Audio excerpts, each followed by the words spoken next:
낙선 거사들의 아침 방송. 김철근 개혁신당 사무총장, 박진영 민주연구원 부원장 두 분 나오셨습니다. 어서 오십시오. 예, 안녕하세요. 그 정치인들은 본격적인 이제 시즌이 돌아왔기 때문에 무지하게 바쁩니다. 우리 낙선 거사들은 일정이 어떠십니까? 바쁘십니까? 이 방송 바로 직전에 지금 박지원 네. 의원님을 뵀는데 네. 진짜 부럽습니다. 너무 부럽다. 예. 예. 아니 선배는 5선을 하시는데 그러니까요. 후배는 예. 예. 시작도 못했으니까. 너무 부럽다. 예. 저는 뭐 선수의 문제나 뭐 국회의원 자리 이런 것보다 집행부 일을 해보고 싶어요. 집행부. 제가 예. 대한민국 제일 잘할 것 같아요. 예. 예? 제일 잘할 것 같다고? 예. 그러니까 좀 대통령 이게 보면 만들어서 대통령실 가겠다 이 소리입니다. 그렇구나. 아니 보면 그 옛날에도 보면 학생회 할 때 직선 간부하고 간선 간부가 있잖아요. 여긴 좀 간선 간부 스타일이구나. 그런 이야기 하지 마.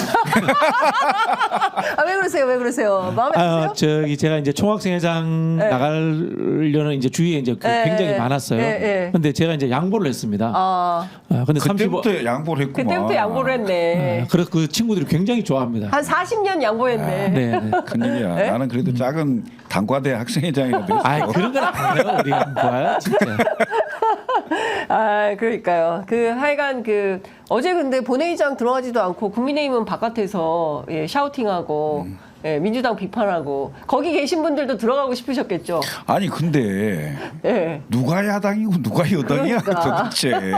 근데 집회를 굉장히 세게 격하게 하시더라고요. 저는 국민의힘 집회 굉장히 세졌어요. 과거보다. 새누리당 때보다는 한 몇 배 세진 것 같아요. 발언의 수위가. 그런데 이게 잘못돼도 한참 잘못됐죠. 많이 잘못됐죠. 그러니까 어찌됐건 집권 여당은 네. 국정 운영에 무한 책임을 갖고 있는 정당이고 세력입니다. 네. 그래서 국회에서 소수 정당이긴 하지만 여당이 보이콧을 하는 이런 황당한 일을 저는 국회 한 30년 있었는데요. 그렇게 본 일이 별로 없습니다. 네. 예? 그러니까 야당이 보이콧하고 대체로 그렇죠. 여당은 들어가는 건데. 네. 예. 그리고 여당은 뭔가를 하려고 하잖아요. 예. 대통령이 국정 운영을 하면서 국회에서 법을 만들고 국회에서 뭔가 예산을 통과시켜서 네. 대통령이 어떤 국정 철학에 맞게 뭔가 일을 하기 위해서는 야당의 협조를 얻어야 되는 겁니다. 그런데 야당은 국회를 하자 그러고 여당은 안 하는 이런 희한한 풍경을 지금 보고 있는 거죠. 네. 사실은. 어떠셨어요? 어제 밤늦게까지 이어졌거든요. 다 끝나니까 11시가 넘었더라고요. 윤석열 대통령이 지켜보고 있다. 해외에 나가면 시간이 더 많습니다. 투르크메니스탄에서도 지켜보고 있어요? 네네네. 진짜. 투르크메니스탄? 예. 네, 유튜브로 보고 계실 거예요. 유튜브로. 네, 그렇기 예. 때문에 좀 더 강하게 취재 밀어붙이는 보세요. 모습을 보여줘야 된다. 네. 그런 연출을 했다라고 생각합니다. 연출, 네. 용산용이다. 네. 그런 얘기들은 사실 현장에 계속 나오긴 합니다. 근데 도움이 왜냐하면 되겠습니까? 예. 지금 국민의힘 의원들이 다음 총선이 2028년입니다. 네. 그리고 다음 대선이 2027년이고요. 다음 지방선거가 2026년인데 네. 다음 총선 때 네. 윤석열 대통령이 공천에 영향을 전혀 미치지 못하는 상황일 수 있습니다. 실제 이번 선거의 본선에서도 국민의힘의 당선자 대부분은 윤석열 대통령하고 찍은 사진을 안 썼을 거예요. 네. 안 쓴 사람은 당선이 됐고 쓴 사람은 낙선됐을 겁니다 아마. 그런 상황인데 굳이 대통령의 눈치와 대통령의 눈에 들기 위해서 예. 정치 행위를 그렇게 해야 되는 건지 대단히 의문입니다. 네. 그리고 국민을 보고 정치를 하지 않으면 그 정치는 녹론할 수 없습니다. 한 번, 두 번 할 수 있겠죠, 반짝. 그렇지만 정치라는 게 결국 국민을 상대로 뭔가 본인의 정치 철학이 있을 거 아니에요. 그것을 구현하고 실현시키는 과정인데 저런 식으로 용산만 바라보는 그런 정치 국민들이 언제까지 용납하겠어요. 제 내피셜입니다만 두 가지 이유가 있다고 봅니다. 첫 번째는 탄핵만은 안 된다. 보수 정당들의 탄핵 트라우마가 있더라고요. 네. 아무리 엉터리 대통령이라도 대통령이 탄핵되면은 우리 모두가 공멸한다라는 공멸의식, 이 위기의식 때문인 것 같고요. 두 번째는 최근에 검찰 인사가 있었잖아요. 네. 검찰을 다시 윤석열 대통령이 장악했기 때문에 사정 기관을 갖고 있으면은 정치인들은 늘 자유롭지 못하다. 라는 하나의 이 두려움 이런 것들이 저는 동시에 작용했다라고 생각합니다. 그러니까요. 사실 지금 뭐 다 떠나서 22대 전반기 국회가 개원을 했는데 처음부터 이제 반쪽짜리로 출발을 하고 지금 전반적으로 국회 보이콧 얘기가 오늘 논의가 된다는 건데요. 여당이 국회를 보이콧하고 그러면 어떻게 되는 겁니까? 지금 정치적으로는요. 예. 국민의힘은 정말 뭐 하기 싫은데 빰 맞는 꼴이에요. 왜냐하면 국회가 개원이 돼서 정상적으로 움직이면 가장 먼저 들어올 게 최수근 상병 국정조사입니다. 아, 그렇죠. 예, 그리고 특검이 다시 발의될 겁니다. 그러면 정치적으로 굉장히 수세에 몰릴 가능성이 있거든요. 네. 그럼 원구성 자체를 계속 그 자연스럽게 방해가 되거나 안 되게 하는 네. 원구성으로 초점을 맞추려고 하는 그런 경향이 있게 되겠죠. 네. 그래서 지금 국회 부의장 후보도 선정을 안 했어요. 예, 맞습니다. 예, 그다음에 상임위 배정도 전혀 안 했어요. 그러니까 완전 지연 전략을 쓰고 있는 거죠. 네. 그런데 이 지연 전략이 지금 사실 잘 안 먹히는 거죠. 우원식 의장이 되면 이른바 조금 약간 유하게 하면서 예. 그 협치나 그다음에 이 지연 전략이 어느 정도 먹힐 걸로 생각했는지 모르겠어요. 네. 근데 반대로 우원식 의장이 추미애 효과를 보고 있는 거예요. 추미애 의장이 됐으면 이보다 더 했을 수도 있다. 네. 그러니 내가 거기에 질 수 없다. 예? 예. 그런 게 작동했을 가능성이 커요. 네. 그래서 우원식 의장이 예를 들면 우원식 의장 되고 나서 민주당 내에서 당원들 20%를 반영하자 의장 선거에도 네네. 그런 얘기가 나왔을 정도이기 때문에 최고위 통과됐습니다 어제. 의식하지 않을 수 없는 예. 우원식 의장도 예. 나도 강단 있게 쭉쭉 밀어붙일 수 있어. 나 보이지? 의장 선거도 했고 상임위원장도 뽑고 예. 야당 최초라고 하는데 원래 이 제도라는 게 13대 국회부터 시작됐어요. 네. 상임위원장을 나눠 먹는 게 여야가 나눠 먹는 게 네. 12대까지는 집권여당 다수당이 전체를 다 먹었어요. 하나도 안 줬어요. 네. 그런데 최초로 여소야대가 되면서 13대부터 의석 비에 따른 상임위원장 배분을 하기 시작한 겁니다. 어찌 보면 미국은 지금도 한 석이라도 많으면 그 정당이 그렇죠. 전체 다 그렇죠. 국회 상임위. 의석을 먹는 네. 겁니다. 네. 예. 미국은 그렇게 하고 있죠. 사실 뭐 그렇게 한다고 해서 특별히 나쁠 건 없어요. 네. 지난 21대 한번 했잖아요. 네. 그때는 이제 집권당 때예요. 민주당 집권당에 민주당이 다수당이 돼서 대통령과 국회를 완전히 장악하는 구도가 돼서 독식했고 독재라는 느낌. 네. 그런 것 때문에 결국 역풍이 일부 있었다고 생각해요. 대선 때. 네. 네. 근데 과연 그것을 지금 야당인 민주당의 입장에서 어떻게 잘 그것을 극복해 나갈 수 있을 것인가 이런 걸 좀 생각해야 되는데 저는 우원식 의장이 추미애 의장보다 내가 더 세게 밀어붙일 수 있다는 걸 보여주는 그 측면 하나 하고 네. 그다음에 거기에 민주당 지도부가 강경 인사들 끼워 넣어 갖고 완전히 그냥 그 민주당 판으로 만드는 것이 네. 혹시 승리감이 도취되는 건 아닌지 이런 생각도 들어요. 내가 봤을 때는 위험한 수순일 수 있다라는 생각도 들어요. 어떻게 보세요? 그렇지는 않고요. 네. 제가 들은 바로는 이제 이른바 전쟁터가 될 만한 상임위 위원장을 지금 되신 분들이 꼭 하고 싶어 하진 않았다라고 그렇게 저는 알고 있습니다. 저 오늘 아침 라디오에 정청래 의원이 법사위원장을 하고 싶었다. 법사위 내가 안 해봤기 때문에 꼭 하려고 했었다. 아니 이중적인 표현이죠. 이중적인 중의적인 표현인 게 표현이다. 네. 한편으로는 전쟁터가 되고 예. 그다음에 본인이 전문성도 없는데 예. 그렇게 하고 싶겠습니까? 한편으로 생각하면은 여기서 역사적 격변이 일어날 수도 있는데 네. 그 현장에서 내가 주인공이 되고 싶다는 욕망이 있을 수도 있고요. 정치인 다 이중적이거든요. 네. 사람도 마찬가지지 않습니까? 제가 말씀드린 역사적 격변기라고 하는 이야기는 지금은 영화 넘버 3로 이야기하면은 잿더리가 필요한 시기입니다. 한석규 같은 유한 인물이 아니라. 네.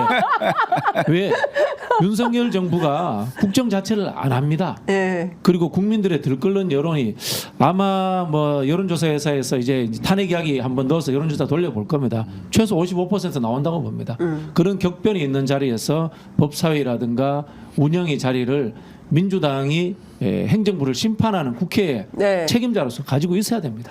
실제로 여론조사 한번 돌려볼 필요는 있을 것 같아요. 왜냐하면 지금 다들 지지난주 21% 최저치를 찍었고 지난주 여론조사 없었지만 리얼미터 조사에서 횡보하는데 9주 연속 30%대고 대통령 탄핵이 필요하냐 안 필요하냐 한번 돌려볼 필요가 있지 않을까라는 생각이 좀 들고 박근혜 대통령 탄핵 직전에 네. 그러니까 2016년 10월 셋째 주 예. 여론조사에 보면 부정평가 54, 긍정평가 25. 25. 예. 넷째 주 네.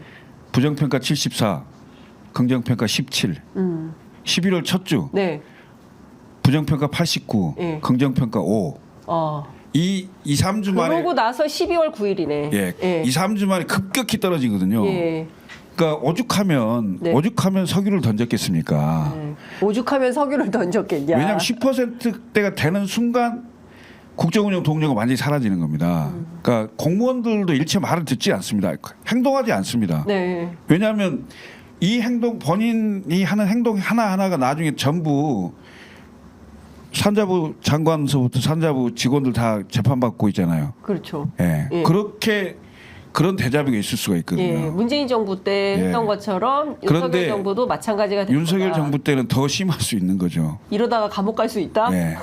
실제로 국정운영이 안 됩니다. 예. 그런 불안감이 있겠죠. 그런데 그러면 지금, 공무원만 그렇겠어요?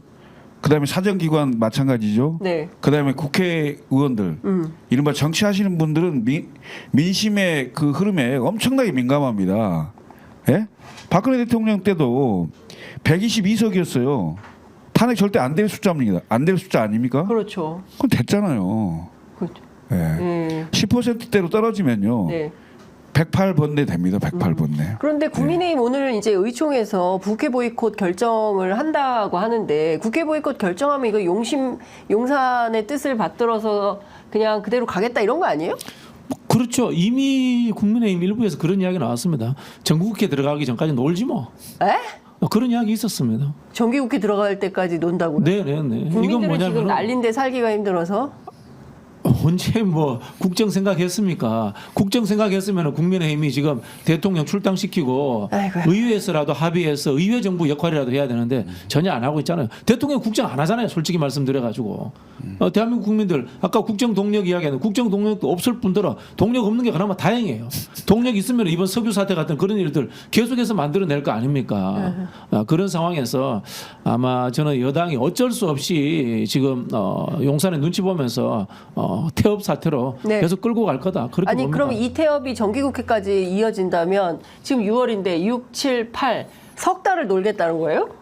그래서 최상병 특검 문제가 예. 윤석열 대통령이 그렇게 저는 위험 요소다라고 판단을 하고 있는 겁니다. 국회를 놀려야 될 만큼 네. 최상병 해병에 관한 특검 예. 국정조사가 정권의 명운을 쥐고 있다라고 판단하고 있는 거예요. 예.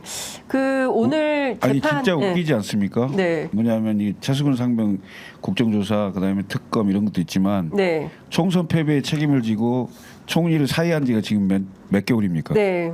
예? 한덕수 총리가 사실상 최장수 총리라는 거예요. 총리를 그러니까요. 2번 했잖아요. 맞아요. 2번 더하게 하면 저 이낙연 총리를 능가한다는 거. 아, 이낙연 총리 임기를 능가하는 총리가 네, 그래서- 한덕수 총리다. 예, 최장수 총리가 됐다는 거예요. 그런데 아, 그분이 진짜. 사의 표명을 했어요. 맞아요. 근데 지금 언제 그만두는 거예요? 그러니까요. 예? 사의 표명을 했는데 그래서 그 다음에 뭐 박영선 총리설이 나왔지만 예.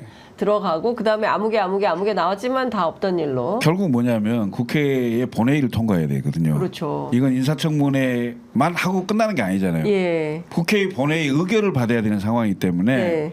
야당이 동의할 수 있는 분을 지명하지 않으면 네. 총리 지명도 못하는 상황이 됐어요. 그래서 사회평명만 한 총리가 계속 총리를 하고 있는 거예요. 예?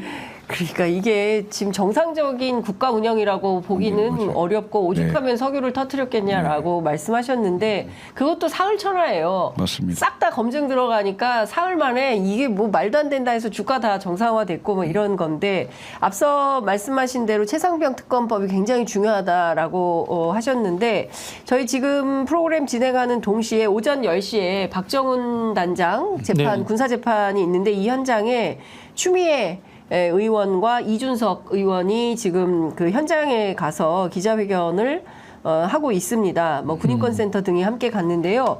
지금 이준석 의원 워딩은 안 들어오고 있는데 추미애 의원은 이런 얘기를 했습니다. 윤석열 대통령이 되고 나서 나라를 초토화시키겠다는 불길한 예감이 든다. 그리고 이 사건이 군을 초토화시켰고, 그리고 이 박정훈 대령 개인이 이 사건을 바로잡는 것이 아니라 온 국회가 나서야 된다. 그리고 여러 정황들이 보면 대통령을 지목하고 있는데, 관련해서 아무래도 국정조사를 먼저 시작을 해야 될 것 같다. 그리고 박대령에 대한 신의를 지키고 그리고 최상병의 억울한 죽음을 밝히겠다. 뭐 이런 얘기를 했습니다. 국정조사 이야기를 제가 2달 전부터 떠들었거든요. 네. 방송에 나가서 노래를 예. 하고 그다음에 원내 지도부 쪽에도 그런 의견들을 전달을 했는데요. 네. 이게 제가 보기에는 특검까지 안 가더라도 국방부, 행안부, 경찰청 공무원들을 대상으로 이루어진 일이기 때문에 국정조사만 제대로 해도 웬만큼 나을 것 같아요. 지금 공직자들이 윤석열 정부와 같이 목숨을 걸고 네. 본인들이 이 진실을 왜곡해야 될 이유가 없지 않습니까? 본인들은 살아야 되지 않습니까? 네. 이종섭 장관도 그렇고 그다음에 김기한 사령관도 그렇고 조금씩 정보들이 흘러나오고 있습니다. 예. 저는 뭐 이것도 내피셜입니다만 극단적으로 이종섭 장관이 본인 핸드폰 어디 숨겨놨을 가능성도 있다고 봐요. 그런 부분에서 저는 국회에서 국정조사를 열고 공무원들을 불러서 진실을 말하도록 다그친다. 네. 그러면은 저는 진실을 이야기하는 제보자들이 충분히 나올 가능성이 있다라고 봅니다. 그렇기 때문에 특검뿐만이 아니라 국정조사도 막기 위해서 차라리 국회 파행이 낫다라고 네. 판단했을 수 있다는 겁니다. 차라리 국회를 파행시켜서라도 이 최상병 네. 특검법을 막으라는 뭔가 원대한 기획이 네네네. 있고 그 차원에서 지금 어제도 보이콧하고 의장 선출, 부의장 선출도 안 하고 그리고 오늘도 그럼 의총에서 국회 보이콧 결정이 나오겠네요. 뭐 저는 그렇게 보고요. 네. 상대 입장에서 보면은 어떤 전략을 쓸지 대충 보이지 않습니까? 네. 민주당이 저러다가 8월달쯤 되면 휴가 좀 대충 갈 거고 예. 9월달 정기국회 가면은 그 초선들 국가 많은 재미에 푹 빠져가지고 예. 특검이라든가 국정조사라든가 이런 정쟁적 요소에 힘이 쭉 빠질 것이다. 이렇게 계산할 수 있습니다. 근데 민주당이 지금 그럴 태세는 아니고 또 조국혁신당이 또 있지 않습니까? 만약에 민주당이 서로 그런 판을 짠다 하더라도 조국혁신당이 가만히 안 있을 거예요. 개혁신당도 마찬가지 아니겠어요? 국민의힘이 예. 이 판을 잘못 읽고 있는 거예요. 국민의힘이 오판하고 있다. 오판하고 있는 거예요. 예. 네, 네. 매도 말입니다. 네. 빨리 맞아야 돼. 이게 매 맞을 차례가 기다리고 있잖아요. 네, 더 떨려. 그 기다리는 순간에 죽어. 그러니까. 예. 그래서 내가 보기에는 국민의힘이 판단을 되게 잘못하고 있는 거예요. 네. 그러니까 이게 하세월 미룰 수 있는 사안이 아니잖아요. 네. 그러니까 지금 어찌됐건 지금 22대 국회 초반기에 네. 용산의 그 어떤 심기보자 일환인 것처럼 보이는데요. 그게 오래 갈 수 있겠어요? 근데 우리도 할 만큼 했다 이런 정도 보여주는 수준일 것 그렇죠. 같은데 네. 결국은 이제 국회 파행의 원인을 법사위원장, 운영위원장, 뭐 과방위원장 뭐 이런 걸로 돌리고 결국 협치를 민주당이 깼다. 네. 이런 이제 그 명분을 가지고 어느 정도 시간을 벌려고 하겠죠. 그래서 용산한테 우리는 이 싸울 만큼 싸웠다. 네. 그렇지만 더 이상 어떻게 할 수가 없지 않냐. 이렇게 가지 않을까 싶은데요. 네. 실제로 7월 25일 경에 그 전당대회도 한다고 하고 맞아요. 뭐 이런 상황이니까 새로운 리더십이 생기기 전까지는 아마 이 행태가 계속되지 않을까. 예, 그렇게 보여져요. 예. 예, 그러니까 쉽게 그 국민의힘의 원내 지도부가 탈출구가 실제로 별로 안 보입니다. 네. 예, 왜냐하면 한 번 강경으로 딱 들어서면 계속 더 강하게 갈 가능성이 항상 높거든요. 네, 네. 그런데 그 유연성이 별로 없어요. 제가 보기에는. 네. 지금 상황을 보면. 다음 왜? 선출되는 지도부가 어쨌든 정당성 있는 지도부니까 네. 그 지도부가 비윤을 할 건지 반윤을 할 건지 계속해서 윤석열에게 종속될 건지 네. 예, 거기에 대해서 판단할 때까지는 맡겨놓는 거죠. 그때까지는 그냥 맡겨놓는다. 아마 그럴 가능성이 높다 이거죠. 그렇군요. 한동훈 위원장이 페이스북을 올렸습니다. 그 이재명 대표를 겨냥한 건데요. 공범들이 관련 재판에서 줄줄이 무거운 실형으로 유죄 판결을 받고 있으니 자기도 무죄 못 받을 거 잘 알 것이다. 대통령 당선을 감옥 가지 않을 유일한 탈출구로 여기는 것이다. 재판을 질질 끌어 선거 이후로 재판 확정을 미루거나 발성을 바꿔 선거를 재판 확정보다 앞당기려 할 걸로 생각한다. 예상하고 있어요. 예. 자, 그런 희대의 무리수를 써야만 출마 자격이 생기니까 이렇게 주장을 했습니다. 헌법 84조 얘기도 또 덧붙였는데요. 왜 자꾸 한동훈 위원장이 그 이재명 대표 저격하는 겁니까? 어제 계속 이어집니다. 이게 이재명 대표 저격인가요? 그 아. 앞에 이름을 김건희 윤석열로 한번 바꿔볼까요? 어떻습니까? 아니 제가 어제 맞아 떨어지죠. 헌법학자 얘기를 했는데 그 교수님 얘기가 이러시는 거예요. 암만 생각해도 이것은 물론 나쁜 대통령을 잡아 넣어야 되고 그리고 어떤 판검사의 결정으로 이 대통령 임기를 잘라버릴 수 있기 때문에 굉장히 위험한 건데 아무리 생각해도 이거는 윤석열을 향한 거예요. 그러니까 저도 이게 자 공범들은 다 감옥을 갔고 네. 도이치모터스 공범들 다 감옥 갔습니다. 그렇죠. 그리고 그 이익 실현한 바 없다. 한 네. 땡전도 받은 적이 없다. 네. 이게 다 알고 보면 허위 사실에 해당될 수 있습니다. 네. 제가 봤을 때는 이거 김건희 윤석열 두 분한테 다 해당되는 이야기를 계속해서 하고 있네요. 네. 그러니까요. 사실상 이거는 윤석열 욕이다 이제 이런 주장도 나오는데 어떻게 보세요? 일단 전당대회 있잖아요. 725. 예, 네. 전당대회가 있고 네. 그다음에 그 한동훈 위원장이 극렬 보수의 지지를 좀 받는다고 봐야 되겠죠. 아무래도 중간층보다는. 네네. 그러려면 이재명을 때려야죠.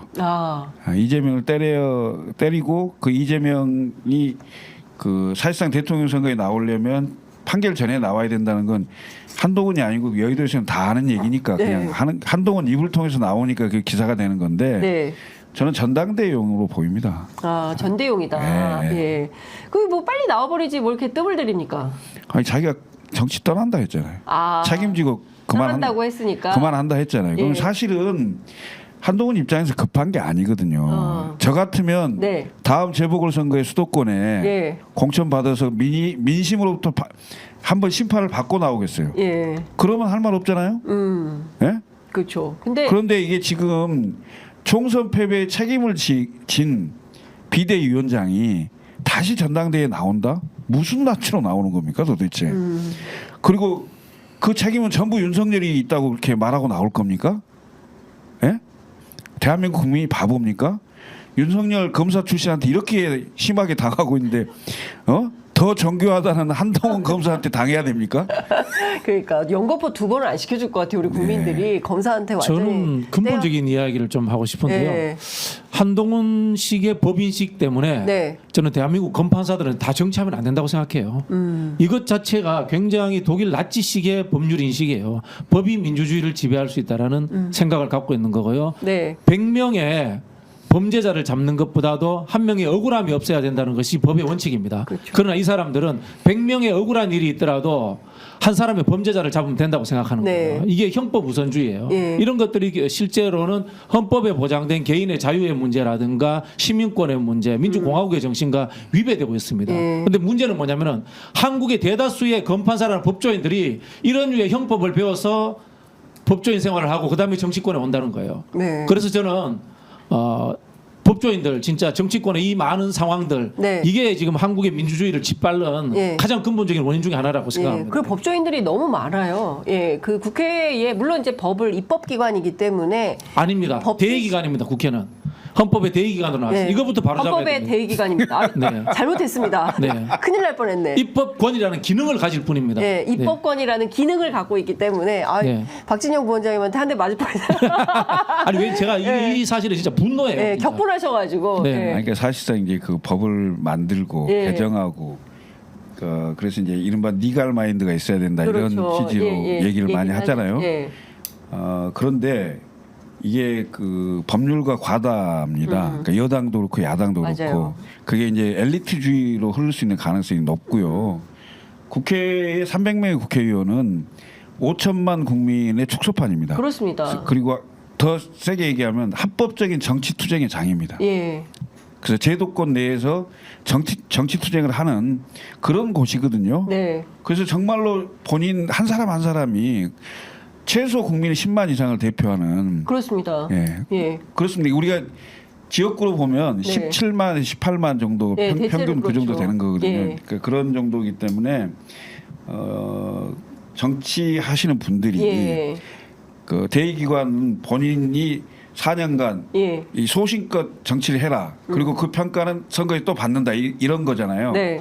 근데 소신 정치를 좀 제대로 해줬으면 좋겠어요. 방향은 국민을 보고 그렇죠. 방향을 용산으로 보고 하지 않았으면 예. 좋겠습니다. 아니, 그러니까 그리고 말씀하신 민주당도 예. 방향을 이재명으로 보지 않았으면 예. 좋겠어요. 예. 그러니까 중요한 말씀 해주셨어요. 그 17만 혹은 20만을 대리해서 그게 민주당만의 또 국민의힘만의 당원들을 대표해서 가 있는 게 그렇습니다. 아니지 않습니까? 네. 국민을 대리해서 지금 가 있는데 오로지 용산만 보고 용산에 총성하고 이것은 옳지 않다라는 지적이 계속 있음에도 불구하고 여전히 국민의힘 의원들은 그런 모습을 보이고 있다.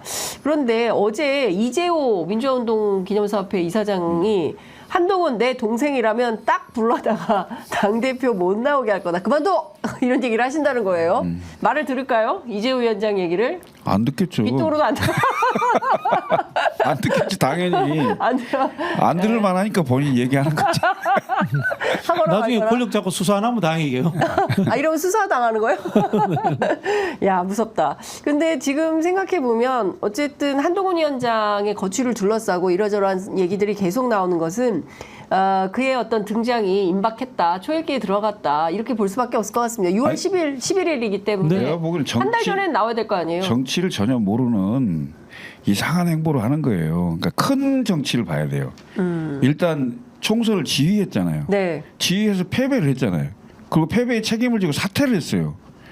예? 네. 그러면 정상적인 정당 같으면 그냥 전당대회 준비위원회 만들고 바로 전당대회를 하면 되는 거예요. 그런데 그 사이에 한 두세 달을 지금 계속 용산이 만지고 있는 거예요. 비대위를 만들어 갖고. 예? 또다시 친윤 대표 또는 친윤에 가까운 대표, 당을 장악할 대표. 근데 이게 지금 잘 안 되고 있는 거거든요. 용산 입장에서는. 흐름이 안 잡히는 거예요. 왜 총선 얘기는 다 이미 지나갔고 여야의 이제 대결 구도를 만들어서 그래서 국회도 계속 파행되는 거예요. 민주당과의 대결 구도를 만들어서 용산의 이익을 보호할 그런 친윤 대표를 만들기 위한 여러 포석 중에 하나일 수도 있어요. 제가 보기에는. 저는 용산이 한동훈이 그 대표가 되는 것을 이렇게 극구 막는 이유는 당 대표가 되면 죄송합니다. 미래 권력이 되고 미래 권력이 되면은 검찰이 줄 서기 때문이라고 봐요. 네. 검찰이 한동훈한테 줄 서는 순간 한동훈한테 줄 선 검찰들 중에서 김건희 수사해야 된다 이런 이야기 다시 새 나올 수 있거든요. 그런 두려움 때문에 한동훈을 저는 극구 막고 있다라고 추측을 하고 있고요. 지금 하는 행태를 보세요. 국민의힘이 뭐 대표 세우고 부대표 세우고 양념반 후라이드 반도 아니고 제가 그래서 역사적으로 왕이 두 번이 같이 있는 데를 한번 찾아봤어요. 예. 딱 한 번이 기억이 나요. 예. 클레오파트라하고 톨로메르우스 13세하고 형제가 둘이 해. 예. 그러다가 저기 카이사르한테 예, 다. 침략당해서 망해요. 예. 망합니다. 이러다가 예, 그 황당무계한 이런 생각하지 말고 예. 빨리 윤석열 대통령 출당시키고 예. 국민의힘 자체 스스로 자정해서 제대로 된 보수 정당으로서의 기능이 되도록 바꿔야 돼요. 그래야 다음 선거에 비전이 좀 생기는 거 아니겠습니까? 국민의힘이? 국민의힘이 그러거나 말거나? 이렇게 하면 네. 개혁신당만 좋은 거예요? 그렇죠. 힘이 개혁신당도 정신 차려야 돼요. 왜 정신 차려? 뭐 쓸데없는 있어 뭐 중도 아니. 실용 이런 거 하지 말고 정통 보수 정당을 해야 돼. 뭔 소리 하고 있어요 지금? 아, 야, 무슨 소리 하고 있어요? 예. 정통 보수 정당 예, 안 아니에요? 하잖아. 어떻게- 아니 우리는 야당이고 네. 야당이요? 네, 적재성이 있어야지. 근데. 바른 길을 찾아가는 거예요. 야당이라는 것은 우리는 그, 개혁 정당이지 네. 예. 보수냐 진보를 뛰어넘는 정당이지. 그거 안철수 하던 건데 그거 아니 계속. 자꾸 한쪽에 갇히게 하지 말라고. 어느 그 정체성이 진영에 불분명한데? 진영에 갇히지 않겠다. 아 그럼 실사구시죠. 실사구시? 예. 그런 데가 제일 힘든데. 실사고 씨는 여기 뜯어먹고 저기 뜯어먹고 양념도 뜯어먹고 후라이드도 뜯어먹고 이거. 아 몰랐어요. 꼭 대한민국이 처해 있는 위치 같습니다. 미국도 뜯어먹고 중국도 뜯어먹고 뜯어먹고 일본도 뜯어먹고. 그래야 되는 겁니다. 그러나 이렇게 기본적으로 자유주의, 민주주의, 자본주의 국가에서 네. 아, 우리도 전략적인 자유주의 정당이라니까. 그걸 하는 거예요. 아니, 제가 이게 애정을 갖고 충고를 하는데 안 받아들이시더라고. 네, 여하튼 지금 상황에서는 매우 좀 그 재밌는 상황인데 장동혁 원내 대변인 있지 않습니까? 네. 친한으로 분류가 됩니다. 사무총장 했어요. 예, 사무총장도 했었죠. 저 비대위 때 한동훈 비대위 때 한동훈 위원장의 전당대회 출마는 정치적으로 책임을 지는 모습이다. 이런 얘기했습니다. 책임 안 졌으면 좋겠어요. 실력 없는 사람들은. 네? 실력 없는 정치적으로 사람들은 책임을 책임 져야 안 졌으면 된다. 좋겠어요. 안 졌으면 좋겠다. 네. 아니 그게 하여간 민주당 입장이 좋겠지 뭐. 이게 뭐 사실상 빌드업이다 이렇게 보시죠. 아니 왜냐하면 네. 나와서 예. 혹시라도 되면 예. 얼마나 때리기 좋아요. 예? 자기네가 예를 들면 한동훈이 나와서 반윤처럼 한다고 해서 반윤처럼 보이지도 않을 거고, 정권 내부에 그러니까 여당 내에 갈등이 그 양산되는 상황이 생길 수도 있고, 또 정반대로 완전히 윤석열에 다시 90도 폴드 인사하면서 충성맹세할 수도 있고, 네. 어찌됐건 꽃놀이패거든요 민주당 입장에서는. 근데 그 꽃놀이패가 이 애국적이고 그다음에 민주주의를 사랑하는 민주당의 입장에서는 굉장히 이중적인 걱정이 됩니다. 네. 쉽게 말하면 윤석열 실정하면은 지지율이 상대적으로 민주당이 올라가는 건 좋은데요. 네. 사실 나라 걱정해야 되잖아요. 나라가 걱정인 거고요. 한동훈 같은 사람이 대표가 되면은 윤석열과 갈등도 생기고 일도 잘 못할 거고 한편으로는 전략적으로 민주당이 좋습니다만은 이 보수 정당도 나라의 주요 구성원인데 네. 저렇게 엉터리가 되어가는 상황이 국가를 위해서 좋겠습니까? 네, 알겠습니다. 그 천하람 원내대표가 우원식 의장 만나가지고 운영위 비교섭단체 배정을 좀 해달라고 요구를 했는데 지금 기재위는 천하람은 기재위, 이준석은 국토위, 이주영은 복지위 이렇게 요청을 했는데 다 받아들여졌습니까? 그 개혁신당의 3명 의원들이 네. 그러니까 본인이 원하는 희망하는 네. 상임위에 배정 안 되신 분이 있습니다. 누굽니까? 이준석입니다. 이준석? 예. 국토위를 희망했는데. 1순위를 희망을 했는데 과방위가 됐어요. 과방위가 됐어요? 예, 과방위로 배정됐고 예. 천하람 의원은 기재위, 예. 그다음에 이주영 의원은 보건복지위 예, 이렇게 그렇군요. 됐고요. 예. 그다음에 겸임 상임위는 이준석 대표 그 여가위 과방위로 가서 너무 재밌을 것 같아요.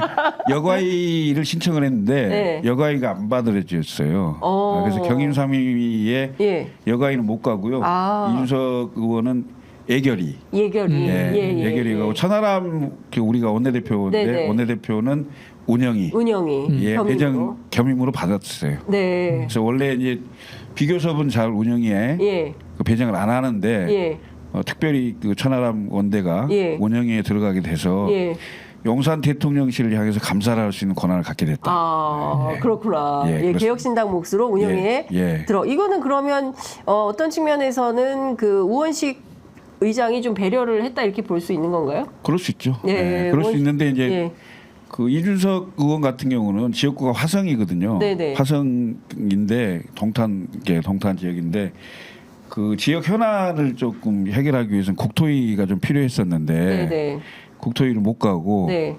이제 과방위로 가면서 아까 말씀하신 대로 이제 최민희 위원장과 함께. 방송 언론 그 정책을 예. 가지고 예.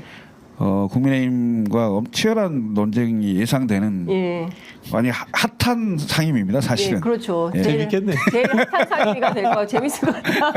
저도 기대가 큽니다. 보니까 예, 우원식 과방위. 의장이 굉장히 많이 배려를 해줬다는 느낌을 받았고요. 저는 앞으로도 네. 이 군소정당제를 우선 배려하는 그런 관행이 이루어졌으면 좋겠다. 네. 그런 생각이 듭니다. 그리고 요즘은- 원래 수도권 의원은 국토위 배정 가능하면 안 해주는 게 맞아요. 저는 안 해주는 게 맞다고 생각합니다. 국가균형발전 측면이라든가 예. 이런 측면에서 안 하는 게 맞다고 봐요. 네. 어쨌든 뭐 국회 과방위 기대가 크고요. 앞으로 어떤 일이 벌어질지. 열차장 정청래 법사위원장이 법사위 열차는 정시에 출발합니다. 국민의힘 의원들 착오 없게 바란다고 이렇게 밝혔는데요. 사실 국민들이 바라는 게 사실 이런 거 아닌가 싶습니다. 그러니까 뭐 차일피일 누르고 앞서 말씀하신 대로 정기국회까지 그냥 놀자 이런 방식으로 태업하고 이거는 민의에 반하는 거예요. 아니, 그러니까 예, 지금 빨리빨리 이제 지금 현안이 11개 상임위원장은 네. 국회 본회의에서 선출하니까 그렇습니다. 선출이 됐잖아요. 네. 7개 상임위도 곧 뭐 선출할 가능성이 저는 높다고 보는데 네. 문제는 예. 상임위 배정안을 국민의힘이 안 내고 있어요. 네. 예? 맞아요. 18개 상임위에 겸임 상임위 포함해서 이 상임위 우리 당 108명의 의원이 어느 의원이 이렇게 배분을 해야 되잖아요. 이걸 안 내는 거예요. 그럼 상임위 구성이 안 되는 겁니다. 그러니까. 어? 그래서 의장이 직권으로 상임위를 이제 구성하게 될 가능성도 있어요. 네. 그러면 이걸 가지고 그 국민의힘이 권한쟁의 심판을 하겠다는 거 아니에요. 지금 헌재에다가 네. 정말 웃기는 사태 아닙니까 이게? 그러니까. 근데 일각에는 보면은 국민의힘 상임위 자기들끼리 나누는 게 막 돌아다니던데요, 명단이. 확정된 게 아니죠. 네. 그러니까 희망 상임위. 예. 희망 상임위. 예. 그래서 국회 정식으로 상임위 배정안을 안 냈어요. 그러니까 그거는 만약 그걸 내게 되면 네. 그 상임위원장 선출하잖아요. 네. 그럼 바로 상임위 구성이 되는 거죠. 네. 그러니까 그 앞서 오늘 아침 라디오에 출연했던 장동혁 의원은 자기 농해 수위 가려고 했는데 그냥 그 국회 그 의장실에서 배분하기를 법사위로 해놨더라. 자기 법사위 너무 힘들어서 안 하고 싶었는데 판사 그러니까 그 출신이라 그냥 법사위로 그 얘기는 그 갔다. 뭐냐면 이제 의장이 예. 직권으로 지금 상임위 구성을 했다는 배정을 거예요. 하고 있는 거죠. 직권 근데 선임이 이런 가능하잖아요. 그러니까 그렇게 하는 거에 대해서 예. 지금 국민의힘이 예. 헌재에다가 권한쟁의 심판 청구를 하겠다는 거예요. 예, 그리고 또 뭘 하냐면 지금 방금 나온 소식인데요. 배준영 원내수석이 국회의장 우원식 사퇴 촉구 결의안을 내겠다라는 입장을 밝혔습니다. 내시죠. 과반이 안 되는데 뭐. 사실 뭐 국회의장은 사퇴 결의안이라고 해서 예. 효력은 전혀 없거든요. 정치적 의미일 뿐인데 사퇴하라고 요구하고 있습니다. 이게 이제 과반 이상이 내야지만이 정치적 효력이 있는 거고 네. 그다음에 이 윤리적인 뭐 참 윤리적인 표현이라 그렇습니다만은 정치적으로 국회의장이 내가 불신임 당했구나 이렇게 해서 사퇴하는 거지 과반이 안 될 때는 아무 의미가 없습니다. 근데 이런 정치적 수가 별로 무의미한 것들 아닙니까? 말씀하신 대로 수적으로 열세고 지금 이게 정치적으로 그런 국민들한테 중요한 건 여론이거든요. 국민들로부터 그러니까 예컨대 최소한의 양비론이라도 만들어서 국민의힘이 뭔가 역할을 잘하고 있다라는 여론이 형성되어야 되는데 제가 오늘 뭐 민주당을 비판하는 보도는 좀 보수 언론 중심으로 있긴 합니다. 뭐 특히 조선일보가 이제 일면 머릿 기사로 세게 비판을 하고 있는데 전반적인 여론의 흐름은 국민의힘에 찬동하는 분위기는 아닌 것 같거든요. 일단 그러니까 현안이 너무 많고 석유 문제만 하더라도 얼마나 기가 막힙니까? 이게 당장 국회 열어서 확인해봐라. 이런 요구가 들불처럼 일어나고 있는 거잖아요. 명료합니다. 예. 윤석열 대통령 때문입니다. 2018년에 원구성을 했을 때 민주당이 여당이잖아요. 여당인 상황에서 독식했다 그러니까 양비론이 충분히 일어납니다. 지금은 근데 윤석열 대통령이 있기 때문에 민주당이 어떤 좀 독주에 해당되는 행위를 하더라도 윤석열 대통령을 견제하기 위해서라고 하면 국민들이 다 용인해 주는 거예요. 아까 우리가 한동훈 비대위원장 관련해서 농담 비슷하게 이야기했는데 국민의힘이 민주당 독재하지 마라, 뭘 하지 마라 하는 것에 대해서 민주당 빼고 윤석열 대통령은 그대로 다 그게 통용이 돼요. 그런 상황이기 때문에 이게 다 인정이 되는 겁니다. 그러니까 국민의힘 입장에서는 네. 원구성이 안 되는 게 사실 속내는 아까도 얘기했듯이 최수근 상병 국정조사, 특검 이런 그다음 김건희 특검 이런 게 다 재발이 되는 상황이 생길 거 아니에요. 네네. 그것이 원인이라고 말할 수 없잖아요. 그러니까 법사위 얘기하고 네. 운영위 얘기하고 쓸데없는 얘기를 하는. 그다음에 그것도 안 되니까 네. 결국 우원식 의장이 일방적으로 밀어붙이게 하는 거 아니냐. 사퇴 결의안 내고. 그래서 국회 운영과 의장의 일방적 독주에 대한 네. 여론으로 포장을 하려고 하는 거죠. 네. 예. 그런데 그 포장이 먹히겠냐는 거예요. 여론시장에. 왜냐하면 예. 안 먹힐지 압니다. 예. 그렇지만 본인들 지지한 사람들한테는 우리 이렇게 하고 있어라는 그렇습니다. 것을 보여줘야 된다. 그거라도 해야죠. 그러면 민주당 뭐 개딸 뭐 욕하는데 국민의힘도 똑같은 거 아니에요? 저는 지지층. 저는 똑같이 얘기합니다. 태극기나 개딸이나. 똑같다. 그렇게 본다. 알겠습니다. 여하튼 지금 상황 매우 녹록한 것 같진 않은데 뭐 현안이 너무 많은데 이 와중에 윤석열 대통령 내외는 어제 중앙아시아로 떠났습니다. 에코백 들었습니다. 어떻게 보셨어요? 놀러 갔습니다. 네? 놀러 갔습니다. 아니에요. 자원외교 차원에서 갔다. 자원외교는요, 예. 그 중앙아시아 그 탄 국가들은 네, 탄. 우리나라에 한국에 찾아와서 자원외교 해달라고 부탁합니다. 우리가 안 가도 되는 상황입니다. 이 그 중앙아시아 국가들이라든가 또는 아프리카 국가들 이런 국가들은 한국이 오라고 하니까 지난번에 아프리카 48개 국가 중에 46개 국가가 왔습니다. 그만큼 한국과 어떤 교역을 하는 것을 좋아하고 본인들이 적극적입니다. 안 가도 됩니다. 솔직히 말씀드리면. 그런데 갔다는 것은 저는 놀러 갔다라고 이야기할 수밖에 없고요. 왜 또 놀러 갔다라고 하느냐. 실크로드 구상이라는 게 3일 전에 나옵니다. 무슨 이게 독트린 뭐 선언 이런 거 아닙니까? 정부 외교 안보 정책의 독트린이 3일 만에 나오는 정책이 세상에 어디 있습니까? 박근혜 드레스덴 선언도 1년씩 준비합니다.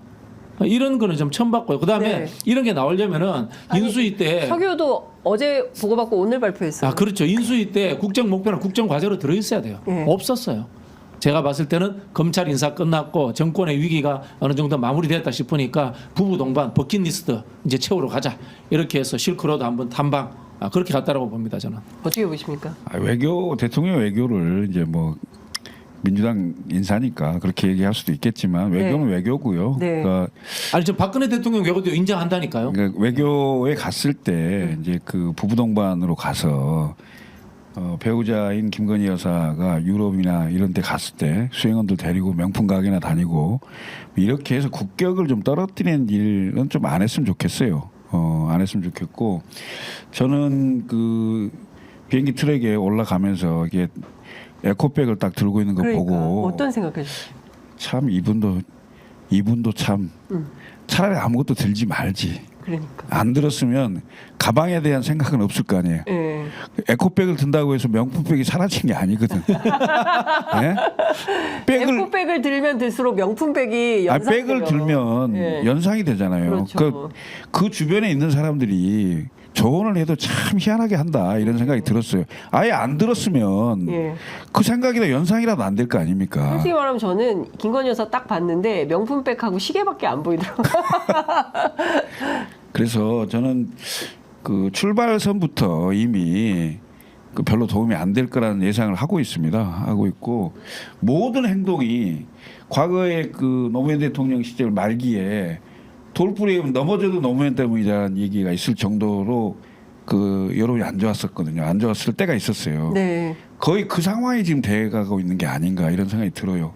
대통령과 대통령 부부가 뭘 하더라도 국민들에게는 얘기가 안 되는 그리고 정상 외교를 가는데 많은 사람들이 지금 우리 박진영 원장이 얘기하는 것처럼 저거 뭐 버킷리스트 아니야? 이러면 이렇게 생각하는 게 훨씬 더 많이 먹힐 수 있는 네. 이런 상황이 됐다는 거예요. 저는 네. 이 윤석열 대통령은 대통령이 아니라 주요 고위공직자도 될 만큼의 자질도 갖추지 못한 사람이었다는 생각이 들어요. 그런 사람이 대통령이 됐기 때문에 뭘 하든지 간에 제대로 할 수가 없다고 저는 판단을 합니다. 네. 왜 민주당 정권에서 검찰총장을 시켜가지고 그러게 말이에요. 저는 반대했습니다 그때. 아니 근데 사실 그 저 대통령 후보를 세운 것은 또 국민의힘이지 않습니까? 그때 계셨잖아요. 네. 책임지고 사과하라 이런 요구도 있어요. 사과하세요.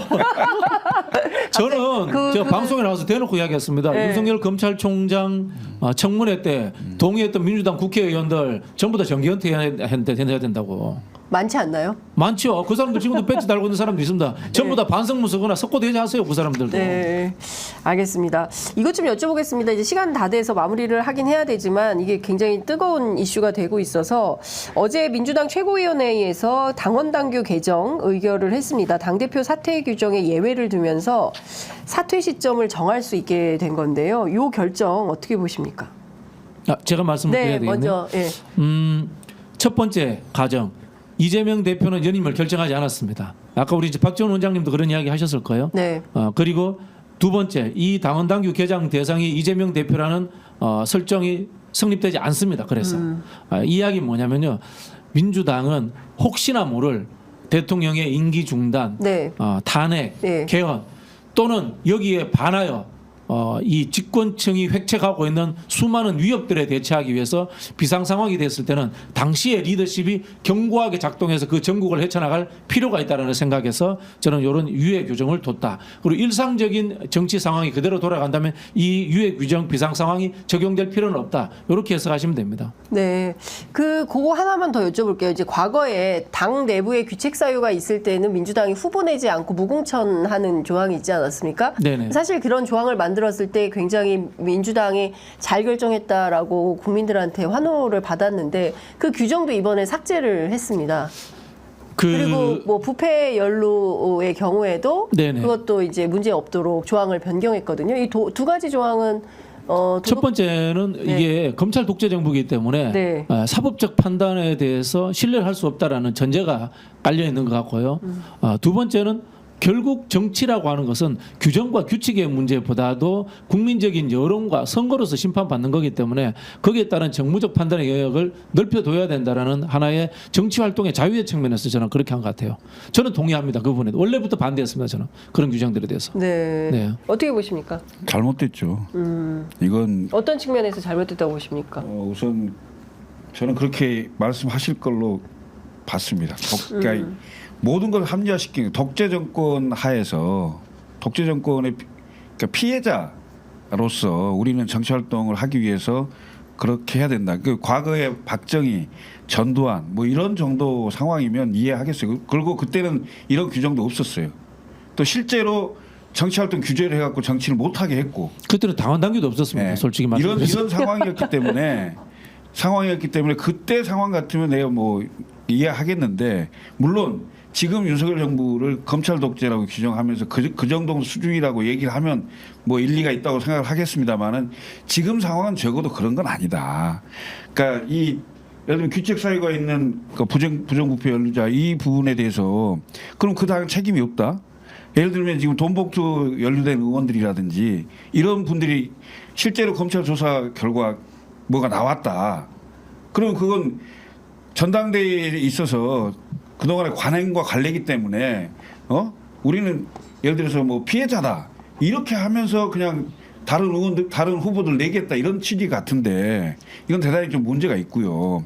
그다음에 연임 규정 같은 경우는 그러니까 특별한 사정의 경우를 지금 상정하고 이렇게 하는 거라고 보여지는데 뭐 누구를 위한 거라고 보지는 않습니다. 물론 대표가 누가 됐든 간에 격변기의 사정이 있어서 예를 들면 60일 이내에 뭐 선거를 하는 상황이 생길 수도 있는 거기 때문에 그걸 상정하는 것 같은데 그 그러니까 예견되는 상황이라기보다는 그 상황을 만들기 위해서 이 규정을 만든 게 아닌가 이런 생각도 들어요. 거꾸로 역으로. 그럼 좋죠.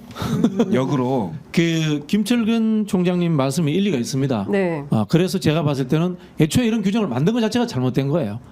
정치가 존재하는 이유가 규칙과 그다음에 상식의 차원에서 일을 해야 되는 거지 않습니까? 말씀하신 것처럼 부정부패가 심한 사람들을 그걸 뭐 규칙을 만들 필요가 뭐 있습니까? 상식에 의해서 공짜를 안 주면 되는 겁니다. 그게 상식입니다.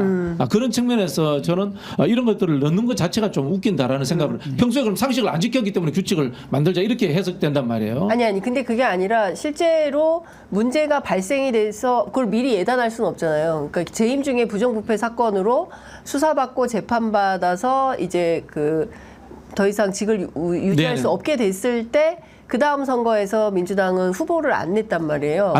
그렇죠. 예. 근데 그게 그 자체 그거를 규정을 규정- 할 필요는 없다는 겁니다. 규정과 규칙을 할 필요는 없다는 겁니다. 상식과 그다음에 국민의 여론 예. 그런 부분들로서 정치적 판단을 해야죠. 그거 판단 못할 정당이면 정당이 존재하면 안 되죠. 아니 근데 사실상 지난번에 민주당이 다 어겼어요 그걸. 그걸 바꾸기도 했고 왜냐하면 오거돈 시장과 서울시장 선거 박원순 시장 네, 보궐선거 네, 네, 때 다 후보 냈잖아요. 그러니까 그때 사실상 무의미한 조항이 돼버렸다. 후보를 다 냈잖아요. 그래서 이제 우리 김철근 총장님의 비판이 의미가 있다라고 말씀드리는 게 예. 정치적 의미로 생각을 해보면은 분명히 지탄받아야 되는 측면이 있습니다만은 이 정치적 무게라는 것이 대선을 위해서 서울시장과 부산시장을 포기할 수는 없잖아요. 이게 같이 존재하지 않습니까? 그런 균형감이 있는 측면에서 보자면은 그런 조항이 없더라면 아예 욕을 먹어도 덜 먹겠지 않았는가라는 측면도 존재하는 거고요. 그리고 지금의 상황은 또 그때하고 다릅니다. 그때는 우리가 귀책 사유가 많았지만 지금은 아까 말씀드린 것처럼 검찰 독재 정부이기 때문에 그것이 남발될 수도 있고 조작될 수도 있고 이런 가능성이 있는 상황을 해서 이 규칙이라는 것 때문에 정치가 휘둘리고 정치가 작동하지 못하는 상황이 와서는 안 되거든요. 민주주의는 우리가 생각하는 규칙이라는 것보다 훨씬 상위의 철학적이고 인간의 본성적인 자율권에 해당되는 거기 때문에 저는 이걸 당의 규칙의 문제로 제한해서는 안 된다고 봅니다. 그렇다 손치대로 있었던 규칙이기 때문에 그것을 후퇴시키는 것은 민주당의 득이 안 돼요. 그 말씀 맞습니다. 인정합니다. 그래서 네. 애초에 만든 게 잘못이고 그 김영진 의원 비판은 어떻게 들으세요?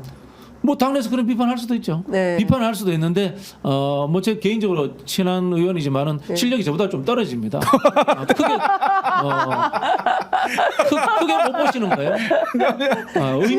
의미 있는 지적이에요. 의미 있는 지적이로 충분히 그런 지적도 할 만합니다. 네. 그러나 크게 못 보시는 거예요. 그거 안 그래도 굉장히 똑똑한 친구예요. 나하고 대학 여기 저기 동기인데. 친구 아니에요? 응. 대학 동기라고요. 대학 동기. 총장님이 저보다 똑똑하다고 생각 안 하시죠? 알겠습니다. 여하튼 그 뭐 여러 의견들이 있고요. 저희가 이 부분에 대해서는 조금 뭐 조금 더 많은 토론이 필요하면 저희가 좀 집중해서 토론하는 시간을 마련해 보도록 하겠습니다. 자, 이제 두 분 딴 방송도 가셔야 되기 때문에 낙성거사들이 바쁩니다. 그래서 오늘은 여기서 마무리하도록 하고요.